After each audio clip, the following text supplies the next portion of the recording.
Il n'y a pas de honte à le dire, même si on ne monte pas son village avec la main gauche. Sachant qu'au pays, bain est mieux que drap. Abidjan, à l'instar des villes de la Côte d'Ivoire, est sale.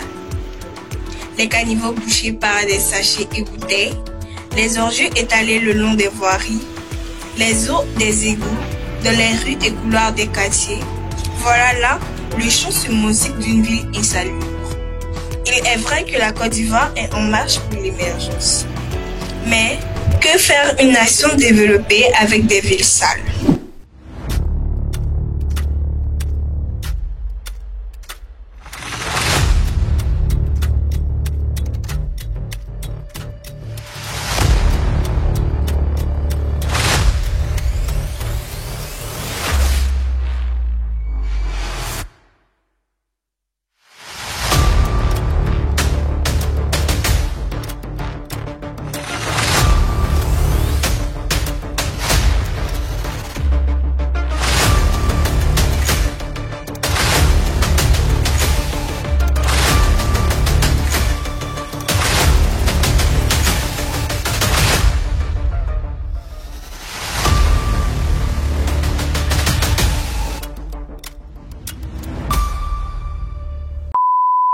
L'Afrique est sale, l'Afrique est le nid des maladies, l'Afrique est une décharge à ciel ouvert. Bref, tant de mots pour qualifier l'insalubrité grandissante sur le continent. Bienvenue dans une nouvelle vidéo, je vous invite à rester jusqu'à la fin et on commence tout de suite. Désolée pour le bruit, si vous m'entendez très mal, donc comme vous pouvez le voir, je suis à mon balcon, j'ai changé de décor. Vous allez certainement entendre des bruits, ça bouge. Il y a de l'animation. J'espère que ça ne va pas trop se faire entendre dans la vidéo. C'est mon souhait. J'ai le micro qui est là. Ça devrait aller. Alors, c'est un sujet certes sensible à aborder, mais très important parce que c'est une réalité.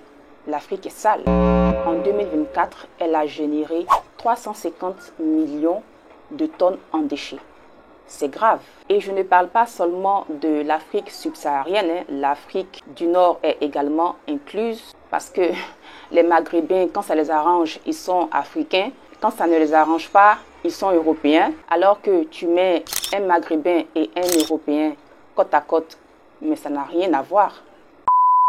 54 pays composent le continent africain, chacun ayant ses propres réalités économiques, sociales et environnementales. Certaines régions sont propres et bien entretenues, tandis que d'autres font face à des défis en matière de gestion des déchets. Et c'est ce que nous allons voir tout à l'heure. Mais avant, je voulais vous montrer le classement réalisé en 2024 des villes africaines les plus insalubres. C'est un classement qui a été établi de la ville la plus sale à la moins sale et grande fut ma surprise de ne pas voir Abidjan.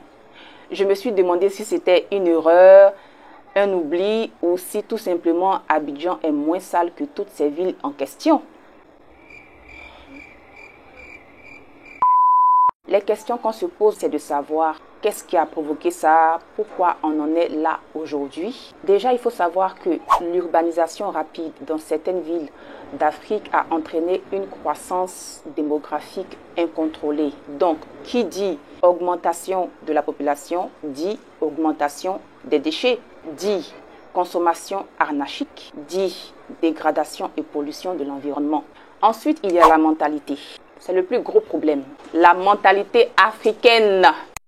On va beau faire des campagnes de sensibilisation, nettoyer les villes, mettre des poubelles partout.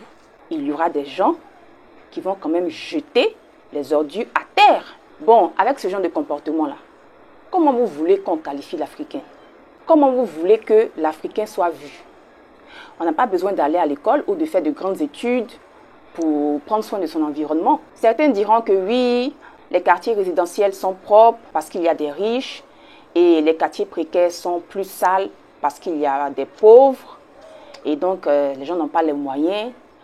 Mais je suis désolée, je dis, la pauvreté n'est pas signe de saleté. Au contraire, quand tu es pauvre et tu n'as pas les moyens, tu fais attention à ne pas tomber malade.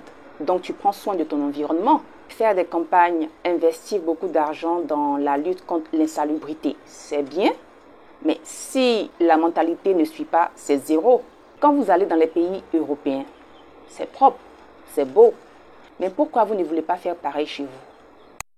Je pense que tout le monde se rappelle en août 2006 en Côte d'Ivoire avec l'incident du déversement des déchets toxiques par le robot Koala. Les Ivoiriens ont crié au scandale en disant que ce n'était pas normal. Pourquoi c'est en Afrique qu'ils viennent déverser ça? Pourquoi l'Afrique accepte toujours ce genre de choses? Mais si l'Africain lui-même montre au monde entier que la saleté n'est pas un problème, les autres continents vont toujours considérer l'Afrique comme une poubelle. Quand on regarde l'état de certaines plages en Côte d'Ivoire, mais c'est écœurant. Les espaces verts, on n'en parle même pas. Tout le monde s'en fout. Depuis les voitures, on jette les emballages, les paquets de cigarettes, les mouchoirs usés, les bouteilles en plastique sur la chaussée. Au feu rouge, ça balance dans les caniveaux. Les gens au Maghreb, de leur balcon, ils balancent carrément leurs ordures en bas. C'est quelle mentalité? C'est quelle mentalité ça? Parce que ce que les gens ignorent, c'est que quand les déchets sont jetés ou déposés à la hâte, ils sont transportés par le vent, par les pluies. Ils vont rejoindre les cours d'eau qui vont ensuite se déverser dans les eaux maritimes. Et dans les eaux maritimes, qu'est-ce qu'on a? Des poissons. Des poissons qu'on retrouve dans nos assiettes. Donc, en quelque sorte, on s'empoisonne nous-mêmes. On s'empoisonne à petit feu nous-mêmes. Les personnes qui ne prennent pas soin de bien protéger, de bien attacher ou de bien serrer leur sac poubelle, en fait, c'est un danger. Bien entendu, tout problème a des solutions. Donc, les éventuelles solutions par rapport à ce fléau, c'est déjà l'engagement du citoyen. Donc, la mentalité. Il faut changer la mentalité. Ça doit commencer par là. Ensuite, se mobiliser les autres autour de nous, mettre en place des initiatives communautaires, les mouvements écologiques, les projets de nettoyage, voilà, le bénévolat. Il faut mettre aussi en place une réglementation stricte, des lois rigoureuses, même s'il le faut, parce que s'arrêter juste aux amendes, ça ne marche pas. Et en ce qui concerne les responsabilités des autorités et des différents gouvernements des pays africains, il faudra plus d'infrastructures au niveau de la collecte, de la gestion et du recyclage des ordures. Et pour finir, un point très important, la reforestation. Parce que les espaces verts contribuent à la qualité de l'air. En fait, les plantes absorbent la pollution, les gaz nocifs, et en retour, elles libèrent de l'oxygène, ce qui contribue à améliorer la qualité de l'air. Faites l'expérience, quand vous vous trouvez dans une forêt ou dans un parc, vous allez sentir que l'air est plus frais, plus léger. D'ailleurs, en parlant de reforestation, je suis tombée sur des images ou des photos du nouveau visage de l'ancienne décharge d'Akoedo ici en Côte d'Ivoire, qui s'est transformé en un parc urbain. Et c'est très bien, c'est très encourageant même, mais il faudra un suivi sur l'entretien et l'avenir nous dira ce qu'il en sera.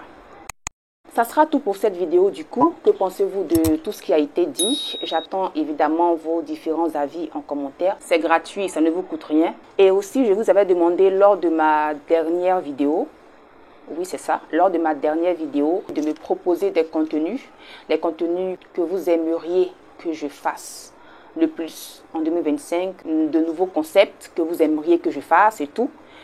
Donc, c'est toujours d'actualité. Sur ce, je vous donne rendez-vous très prochainement dans une nouvelle vidéo.